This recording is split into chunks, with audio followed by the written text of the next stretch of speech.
All right, sports fans, how's everybody out there doing?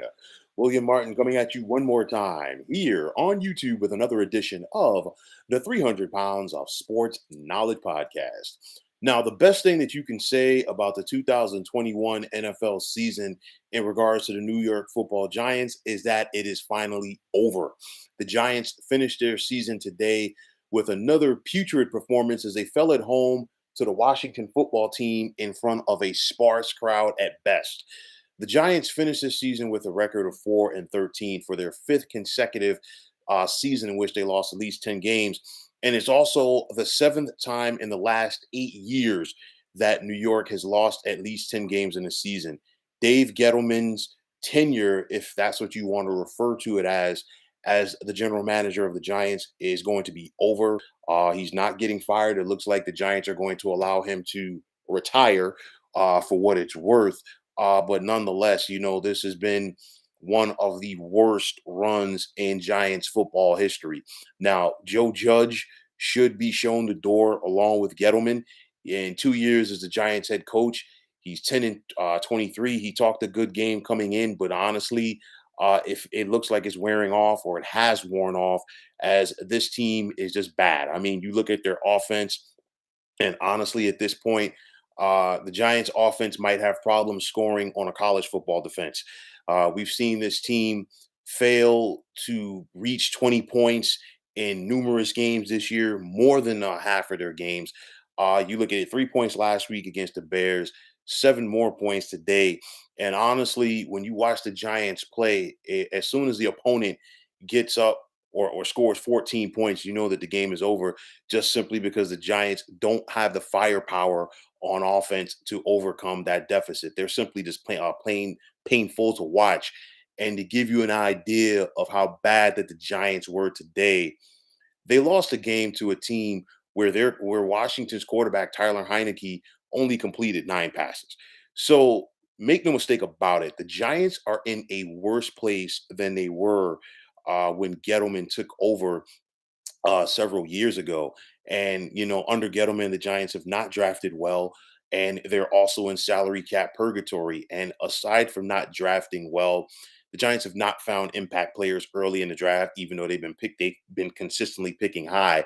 And then on top of that, they've passed on potential impact players who have gone on to make, an impact with other teams. Most notably, for my money, Isaiah Simmons, who was available a few years ago for the Giants, and they passed on him. He went to the Cardinals. And then on top of that, this past year in the draft, the Giants had an opportunity to select Micah Parsons. And aside from being the defensive rookie of the year, Micah Parsons has the potential to be the defensive player of the year. That's how dominant he's been for the Dallas Cowboys. Now, Giants co-owner John Mara must look outside the organization for the next general manager, as it's simply time for the nepotism to stop. No more family, no more friends, no more, people who are chummy chummy. It ain't going to work because it has not worked.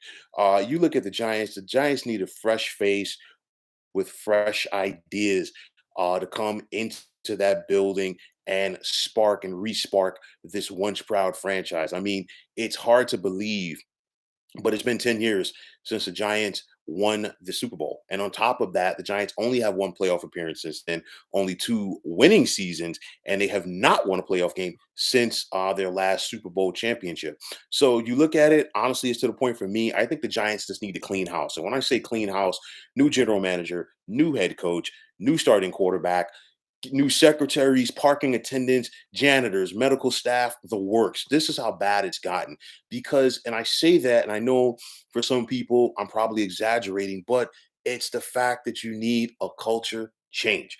Because the thing is, just like winning is infectious, so is losing. And you look at this Giants team.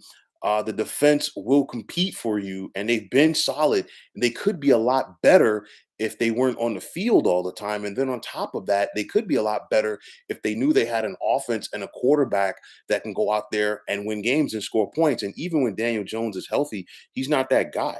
And I know that people are going to say, well, the Giants' offensive line is not that good, and it isn't. But the bottom line is, I just don't see it from Daniel Jones.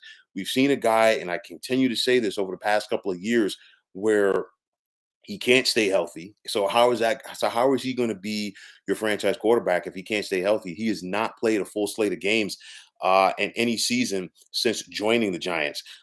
Then on top of that, when he's in there, he's inconsistent, and you don't need that at the quarterback position. And we've seen enough of this for enough years to know that Daniel Jones is not the guy. It's time for the Giants to go in a different direction there. It's time for the Giants to go in a different direction at quarterback because Joe Judge is not the guy. And of course, they're going to get a new general manager. But I'll tell you like this: if the Giants promote from within, Giant fans might as well get ready for at least another 5 years of the garbage that they've been watching for many years. Very sparse crowd at MetLife Stadium today. We saw some Giant fans break out the brown paper bags. That's something that we have not seen in MetLife Stadium or Giant Stadium for a very long time. Maybe going back to the days when the Giants when Giant Stadium first opened in the mid '70s, because of course in that era the Giants were really bad. So this is going to come down to John Mara, and will he listen to his fan base? Will common sense come into play, and will he just double down on his stubbornness? We'll have to wait and see. But the bottom line is the Giants are a joke. Um, it's amazing the drop off from the productivity for this team on the field. 10, 15 years ago, we looked at the Giants as being a consistent playoff team, a perennial Super Bowl contender. And now this team is a perennial pick in the top 10 every year in the draft. Giants have a golden opportunity ahead of them this offseason. They have two top 10 picks. They also have the Bears' fourth round pick as well. They have a couple of third round picks. So you have an opportunity to go out there and find some impact players. You cannot mess this up if you're the Giants. You cannot mess up your next general manager hire. You cannot mess up your next head coaching hire, because Joe Judge cannot come back next season, and Daniel Jones should not be the quarterback. You need to get a new face in there. Let the general manager pick his head coach. Let the GM and head coach find their quarterback for the future. It's terrible. This team is in shambles. And right now, if John Mara goes out there and retains Joe Judge, it's going to be a very dark day for the Giants. So, folks, that is going to wrap it up. And as always, I want to take this time out to thank you for tuning into the 300 Pounds of Sports Knowledge podcast here on YouTube. I want to take the time out to thank all of you fine folks out there for tuning in. And if you have not already, please feel free to subscribe to this channel. Now, if you're on Twitter, please feel free to follow me at 300 Pounds of Sports. And like I always say, if you follow me, it will be my pleasure to follow you right back. There's also the sports discussion group on Facebook at the Sports Depot 365. You can check it out, drop a line, and be a part of one of the better sports debating sites going on social media. So once again, fine folks, my name is William Martin. I'm signing off, saying take care and have yourselves a wonderful day.